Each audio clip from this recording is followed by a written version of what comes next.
자, 여러분 안녕하세요. 여러분들 시험 공부 열심히 하고 있나요? 이제 시험이 한 열흘 정도 남았는데 원래 시험이라는 게 미리미리 공부를 많이 해놔야 시험 전날에만 힘들게 공부하지 않고, 그리고 미리미리 잘 해놔야 성적도 더 잘 나오고, 그러니까 여러분들 만약 늦었다고 생각해도 오늘부터라도 열심히 공부에 집중했으면 좋겠네요. 자, 그럼 오늘은 요약하기에 대해서 알아보도록 하겠습니다. 자, 일단 요약하기에 대해서 알아보도록 합시다. 여기 있는 글들은 여러분들 필기하지 않아도 됩니다. 그리고 필기는 가로로 하는 걸 추천합니다. 자, 요약하기란 먼저 알아봅시다. 요약하기란 무엇인가? 요약하기는 줄이는 거예요. 어떻게 줄이냐? 말이나 글의 내용을 간추려서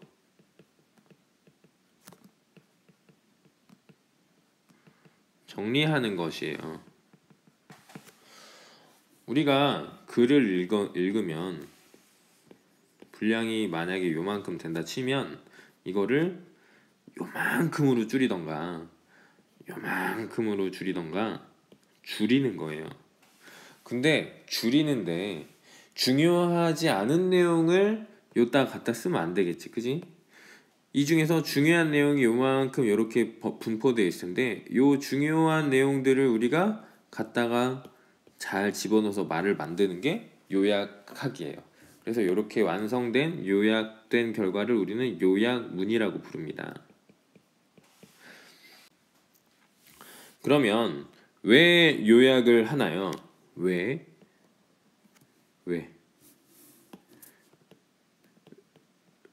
요약을 하냐?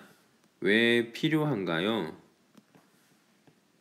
일단 요약을 하면 여러분들이 이 내용이 잘 기억나요. 기억이 잘 보존돼요. 보존된다는 건 계속 지속해서 갖고 있는다는 거죠. 그리고 나중에 기억 안 날 때 다시 한번 살펴보면 그 글의 내용 전체가 잘 기억이 납니다. 그리고 이 요약하기를 하면은 글의 핵심 내용을 잘 파악할 수 있게 돼요. 우리가 그냥 글을 읽으면, 요약을 하지 않고 그냥 글을 읽으면 중요한 내용을 놓칠 수 있어요. 근데 요약을 하면서 책을 읽으면 글의 중요한 내용을 잘 파악할 수 있는 거야. 자, 그래서 요약하기란 무엇인가, 그리고 요약을 왜 하는가를 알아봤습니다. 그런데 요약할 때 고려할 점이 있어요. 요약할 때 고려할 점. 그게 뭐냐면 읽기의 목적이에요. 읽기의 목적. 그리고 정보의 중요도.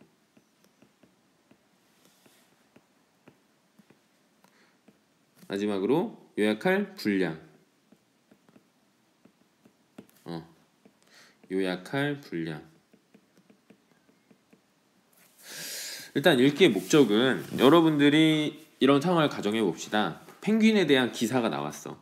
근데 이걸 읽는 목적이, 우리 토마스는 나는 이 글을 읽고 펭귄의 생태에 대해서 내가 글을 써보겠다라는 목적으로 글을 읽는다고 쳐봅시다.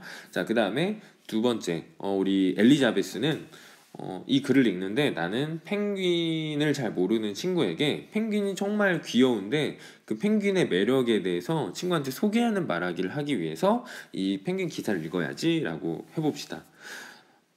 토마스는 펭귄의 생태에 대해서 글을 쓰려고 하기 때문에 그 기사문에서 펭귄의 서식지, 펭귄이 먹는 것, 펭귄의 어떤 아이를 낳고 키우는 거, 다양한 것에 그 펭귄의 생태와 관련된 거를 내용을 뽑아서 요약을 할 거고, 그 다음에 우리 엘리자베스는 펭귄의 귀여움에 대해서 쓰는 거니까 펭귄의 행동, 펭귄의 어떤 울음소리, 펭귄의 모습에 대한 거를 이제 정보를 뽑아서 그 요약문을 완성을 할 거예요. 그래서 읽기의 목적이 뭐냐에 따라서 요약하는 게 굉장히 달라진다. 그래서 고려를 해야 된다.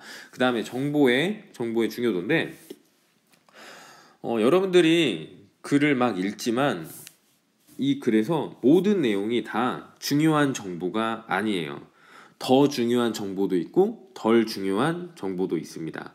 그래서 덜 중요한 정보는 빼고 더 중요한 정보를 선택해서 이제 요약을 해야 되는 거예요. 그 다음에 분량인데, 분량은 아까 선생님 앞에서 얘기했듯이 만약에 요 정도의 분량으로, 요만한 글을 요 정도의 분량으로 요약을 한다고 쳐봅시다. 그러면 정말 중요한 내용 한 문장 정도를 아마 여기다 쓸 거야.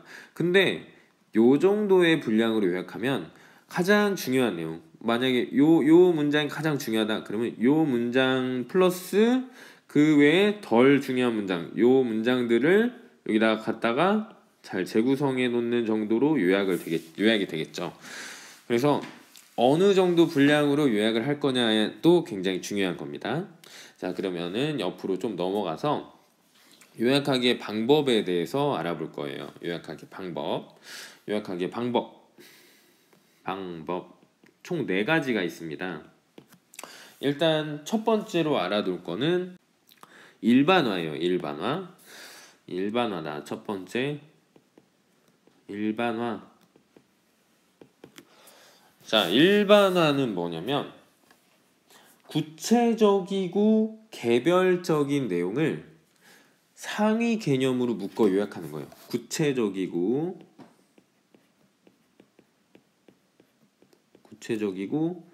개별적인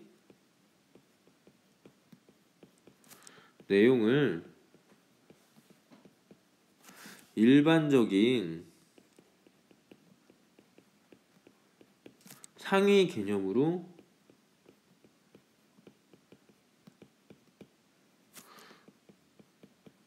묶는 것. 자, 선생님이 문제를 낼게요. 요 글. 용안 국립공원은 사람들이 버리고 간 과자 봉지, 비닐, 깡통, 음식물 찌꺼기 때문에 지저분했다. 요거를 한 문장으로 더 짧게 요약해 볼까요?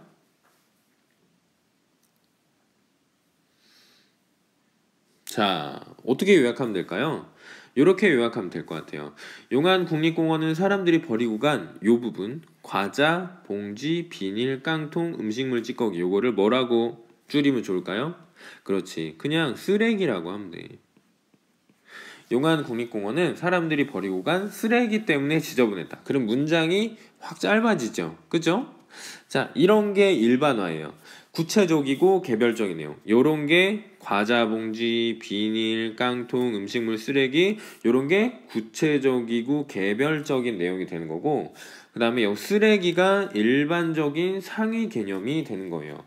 자, 어려워하는 친구가 있을 것 같아서 조금 더 자세히 설명을 하자면, 하위 개념과 상위 개념의 관계를 알려줄게요. 하위 개념과 상위 개념.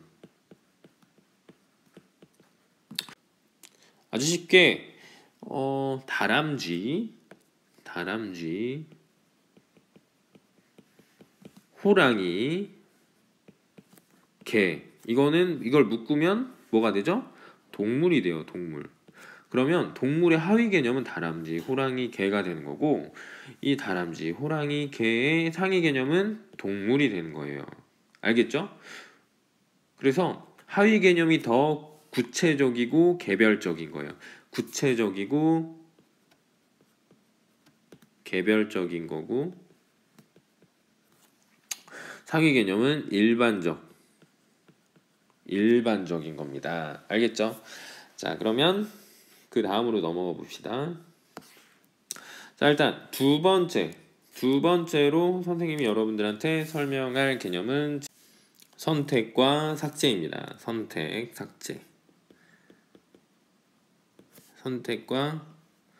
삭제예요. 삭제. 자, 선택은 뭐냐면 중심 내용이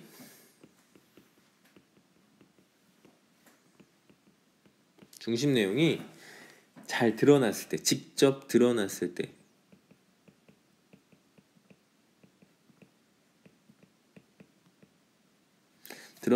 때, 중심 내용을,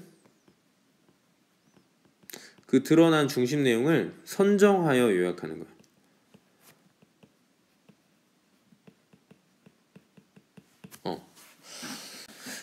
근데 예문이 바뀌었다.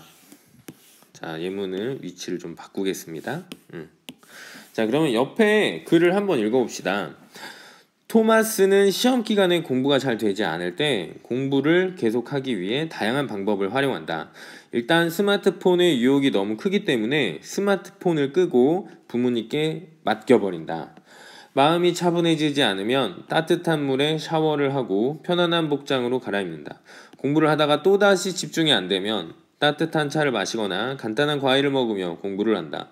공부가 잘 안 될 때는 30분 공부하고 5분 쉬고, 공부가 잘 될 때는 50분 공부하고 10분 쉬는 방식으로 휴식을 섞어가며 공부한다. 자, 우리 토마스의 공부하기 전략이, 공부하기 방법이 막 나와 있는데, 여기에서 중요한 내용이 뭘까요?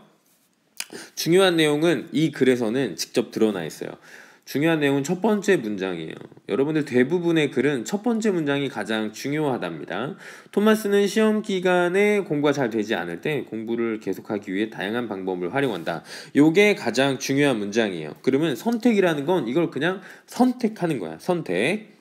알겠죠? 자, 그 다음에 삭제로 넘어가 봅시다. 삭제. 삭제는 뭐냐? 세부적인 내용이나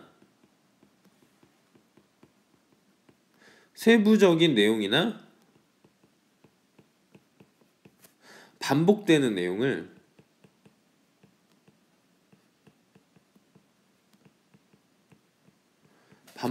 내용을 지워나가면서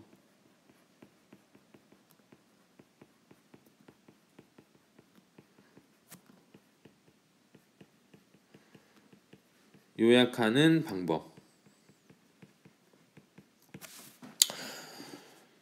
자, 그래서 이 지우고 남은 내용을 다듬어서 요약을 하는 건데, 자, 일단 세부적인 내용이나 반복되는 내용이래요. 세부적인 내용. 자, 우리 이 글 토마스의 공부하기 방법에서 보면은 세부적인 내용이 뭘까요? 여러분, 요 뒤에 내용이 다 세부적인 거야. 스마트폰의 유혹이 너무 크기 때문에 스마트폰을 끄고 부모님께 맡겨버린다. 이것도 공부하는 다양한 방법의 하나죠. 구체적인 사례죠. 여러분, 대부분 구체적인 사례는 세부적인 내용이고 반복되는 세부적인 내용이라고 봐도 돼요. 자, 그 다음에 마음이 차분해지지 않으면 따뜻한 물에 샤워를 하고 편안한 복장으로 갈아입는다. 이것도 샤워하는 방법, 사례죠, 사례. 토마스의 공부 방법 사례예요. 그 다음에 공부를 하다가 또다시 집중이 안 되면 따뜻한 차를 마시거나 간단한 과일을 먹으며 공부를 한다. 뭘 먹는다? 이것도 방법, 구체적인 사례죠. 자, 그 다음에 공부가 잘 안 될 때는 30분 공부하고 5분 쉬고, 공부가 잘 될 때는 50분 공부하고 10분 쉬는 방식으로 휴식을 섞어가며 공부한다. 요것도 다양한 방법에 해당이 됩니다. 그래서 선택과 삭제는 여러분 맞닿아 있어요. 중요한 정보를 선택하다 보면 나머지 내용은 삭제해야 될 내용이 되고, 중요하지 않은 정보, 세부적인 내용이나 반복되는 내용을 삭제하다 보면 여기 이 색깔로 줄친 것처럼 이렇게 삭제를 하다 보면은 중요한 내용이 남는 거예요. 그래서 선택과 삭제는 동전의 양면 같은 그런 요약하기의 방법이다라는 거 여러분들이 알아두세요. 자, 그 다음에 마지막 네 번째, 재구성입니다. 재구성은 뭐냐면 제시된 내용을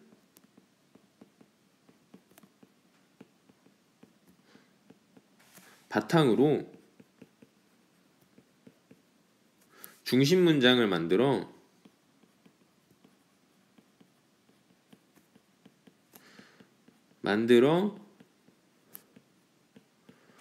요약하는 방법이에요. 이건 언제 쓰냐면 중심 내용이 직접 드러나지 않을 때,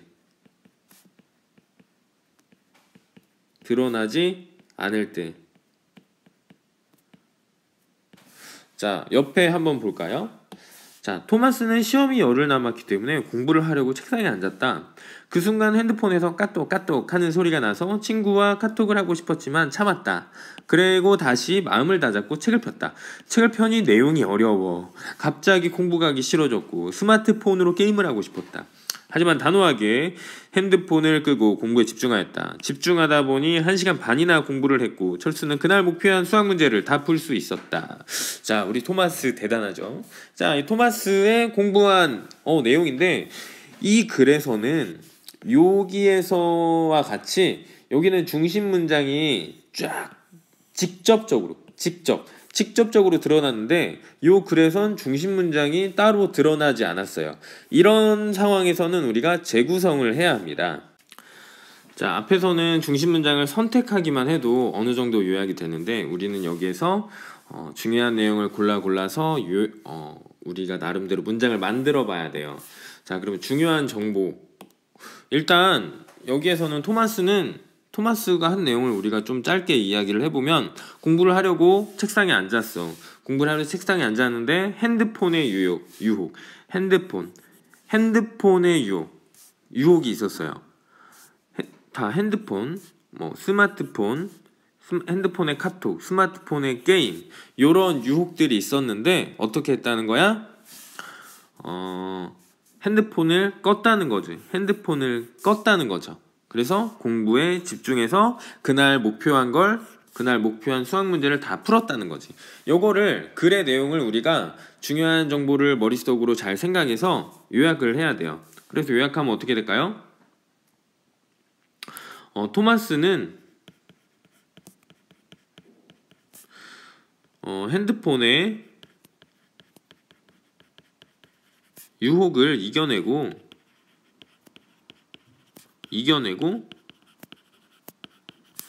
목표한